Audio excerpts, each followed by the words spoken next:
Ya, dari Solo, pokoknya timur Merapi sampai baratnya Semeru.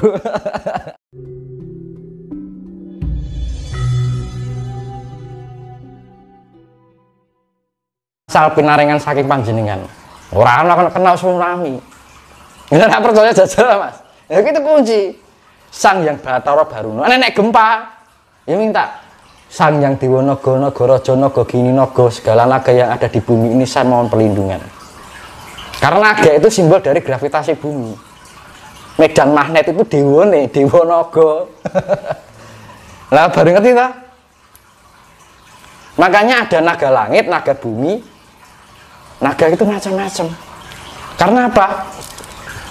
Unsur magnet itu di langit ada, di bumi juga ada. Oh no. Nek pengen ketemu jodohnya Sang Yang Bathara Asmara, aku pengen ketemu jodohku sejati. Ngono gampang. Bathara Asmara itu magnet, gitu. Adanya magnet itu karena ada hubungan yang keselarasan, akhirnya tarik menarik. Akhirnya ketemu jodohnya kuwi. Sebenarnya leluhur kita sudah punya kunci semua. Lah aku belajar ini nggak pernah baca buku loh. Buku ini buku tanpa tulisan apa linggo tanpa papan. Gimana tanpa centelan iki mau. Lah kita memang Jawa lah ya kuwi, Mas. Makanya ketika orang Jawa yang bisa memahami Jawa yang sebenarnya dibilang Jawoto, ketika ditanya ibadahmu di mana? Saya tidak punya tempat ibadah bangunan atau gedung, tempat dimanapun saya berada itu adalah tempat ibadah. Ya ta Mas? Kiblatmu apa? Kiblat ya guru sejati ning awake dhewe. Ya ta? Tuhan itu sudah mencerminkan Tuhan ya ada di atas sana, ya supaya singgah di dalam dulunge sejatine dhewe iki ya Gusti sing mikro iki mau. Cerminan dari cahaya Tuhan diarani nur cahya, nek wong Islam ngarani Nur Muhammad gitu. Aslinya kok beda bahasa to. Kuwi beda-bedane. Kan gitu. Makanya kan kadang-kadang itu kan salah kaprah zaman sekarang itu. Mengartikan ini dengan istilah-istilah ini di beda-bedakan sekat kan gitu. Makanya kalau ada tsunami ya wis nyuwun wae karo Yang Bathara Baruna. Ya selesai. Kalau itu kita sudah bisa menyatu dengan alam itu enak. Kita ngobrol dengan alam bisa. Ning samudra yang pinaring ngono daya keselamatan supados kula ketebino saking budaya alam. Oh, Gus, yo ngger sepenak wis. Oke, kan ngono. Loh, kalau sudah akrab dengan alam seperti itu, bagikan sahabat. Ibarat putu karo mbae kan gitu. Kalau terbebas dari bencana banjir dari sungai, ya minta aja Bathara Indra. Kalau orang masih percaya dengan dewa loh, leluhur kita dulu masanya seperti itu. Kita biasanya dari terbebas dari api. Sang Yang Bathara Brahma kata beno saking kekuatan api itu supados beri kekuatan dari panasnya api kan. Misalkan ada kemarau panjang, Sang Yang Bathara Surya Karamya Daya Kawijayan paringono daya karahayan keselamatan, paringono daya pengayoman supados saya tahan dengan kemarau panjang. Kan ngono. Dadi ora luwe ora kaliren kan ngono. Ya toh. Misalkan kekurangan air, Yang Bathara Indra pinaringono daya pinaringono tirta istilahnya sumber air kan itu, mata air. Akhirnya menemukan air. Sebenarnya leluhur kita sudah menemukan kunci-kunci seperti itu. Dan itu sekarang sudah dilupakan. Karena apa? Dianggap musyrik kan gitu. Iya kan? Nah, itu hubungan keselarasan antara manusia dengan alam itu ada ikatan yang kuat kan gitu.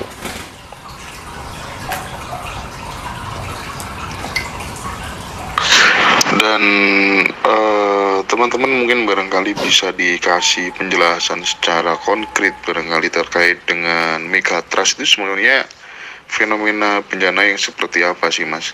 Dan daerah-daerah mana saja yang menurut panjenengan itu rawan gitu?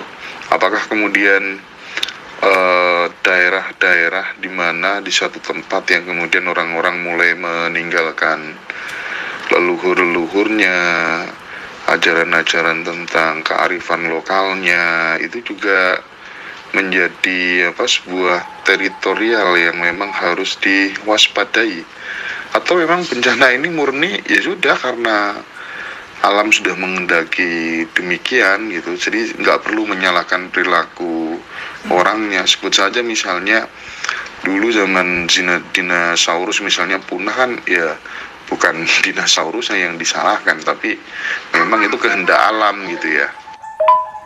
Nah, Terus itu kan sudah saya bilang tadi, masalah di mana daerahnya kan sudah saya bilang, tempatnya dari Solo, pokoknya timur Merapi sampai baratnya Semeru.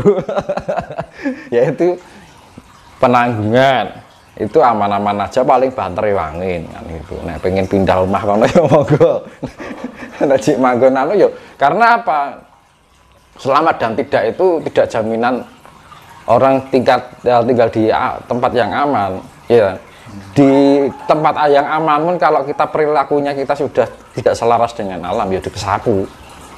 Di tempat yang rawan bencana pun kalau kita sudah selaras dengan alam, ya selamat wae. Dilalah ilmu bejo. Iya toh. Kalau kita sudah dekat dengan alam itu ilmu bejo. Yang gitu.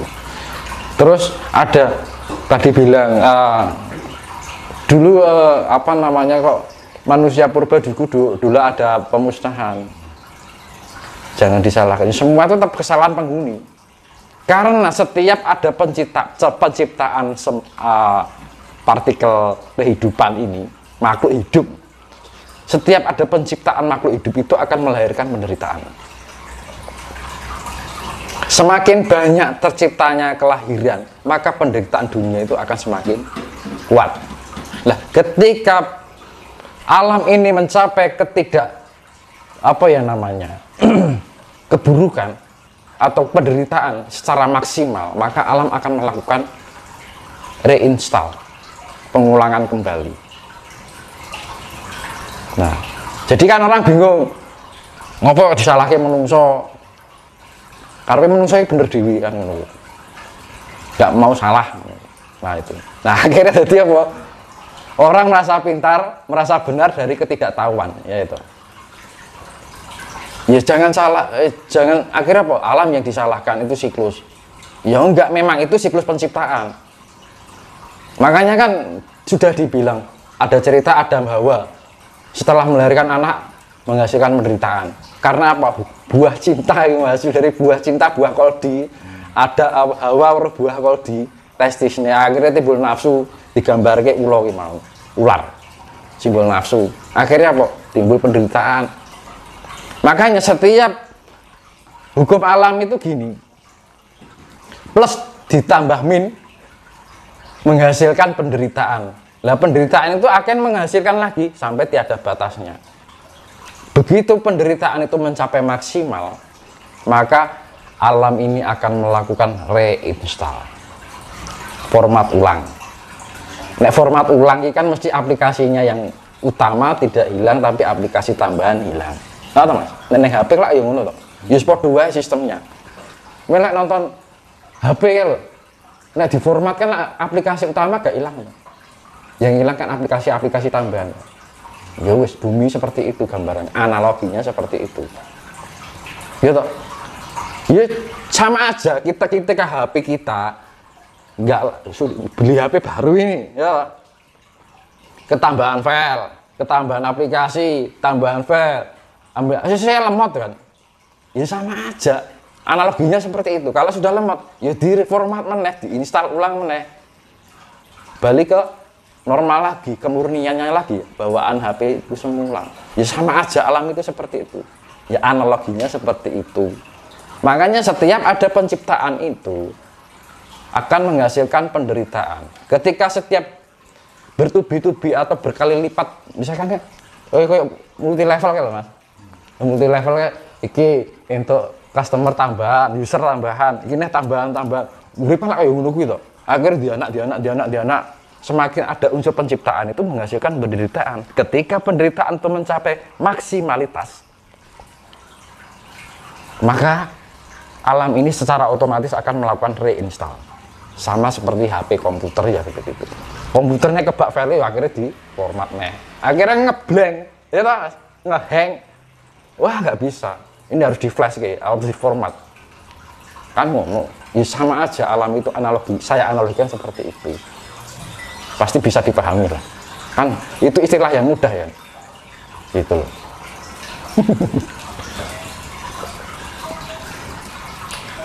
Terus analisa Mas Dinas sebenarnya terkait dengan masifnya gempa-gempa yang terjadi di Jawa Barat itu kira-kira disebabkan karena apa, Mas? Ini penting ya. Apa karena memang sumbernya itu zona megatrust hingga 5 sesar atau bagaimana kira-kira? Karena titik gempa itu memang diawali dari Jawa Barat. Jadi ketika tanggal 21 kan, makanya saya pembukaan portal itu kan HUT Majapahit ke tanggal 12 November. Setelah 9 hari tanggal 21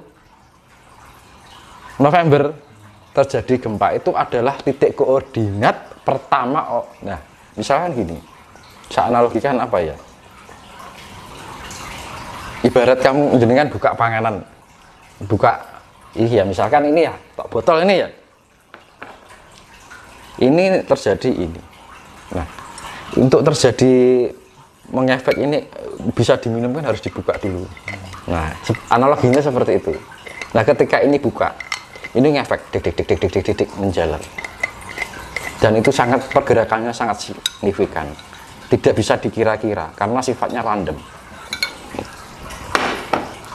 Tapi itu ada jalurnya yang tidak diketahui oleh mata kasat manusia yang ada di perut bumi ini. Semua itu punya ada jalurnya, akar-akarnya. Di mana tempat itu di dalam perut bumi ini ada jaluran lava, ya di situ nanti akan terjadi gempa. Makanya apa? Kan bisa dilihat daerah yang banyak pegunungannya mengidentifikasikan di perut buminya itu banyak lavanya. Ini lihat toh, Jawa Barat lah gunung tok sini. Lihat toh. Ketika Merapi ke sana, arang-arang gunung purba kabeh sini. Apa enek gunung yang masih aktif? Kan enggak ada. Pilih semua aktif ya enggak. Lawu juga enggak. Gunung tertidur yang sudah lama. Penanggungan juga enggak. Ke timur, gunung berapi tok sini. Lelek.